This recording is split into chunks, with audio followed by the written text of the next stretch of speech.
When the Algonquin people in North America, when missionaries first came to their lands, they described clock time as Captain Clock because they said it commanded every act for the Christians.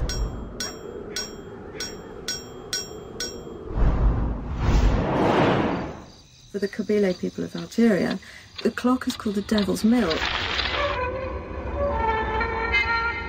And speed is somehow sort of demonic and over-competitive.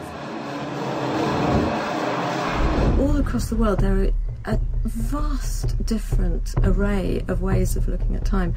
Instead of one strict, monolithic, monocultural, Western Christian idea of time imposed all over the world, is what I would call a Coca-Colarization of time.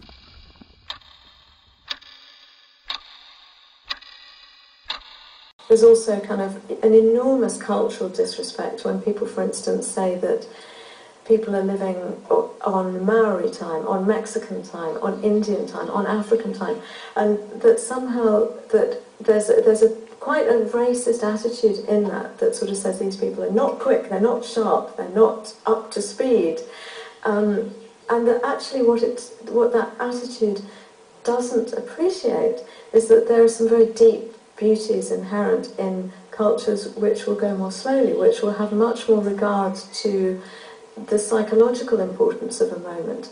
Time is really the opposite of clocks, and if you were going to look at a landscape and describe a landscape, you wouldn't describe it by talking about hectares and meters and miles. You'd describe it by talking about trees and mountains and rivers, and to me it's the same with time. To me, what's happened sort of from the Industrial Revolution onwards is that it's as if time is a landscape which has been fenced and enclosed, just as the enclosures did with land, for profit.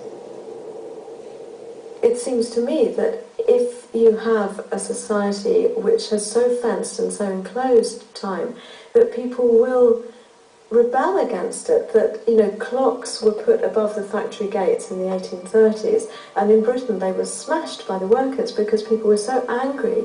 To them it was an offence against the human spirit so much that they smashed the clocks, whereas to us now that's become such an accustomed thing that people are so used to the idea, but there's always been like a kind of underground sense of anger against that kind of clockworked dictatorship.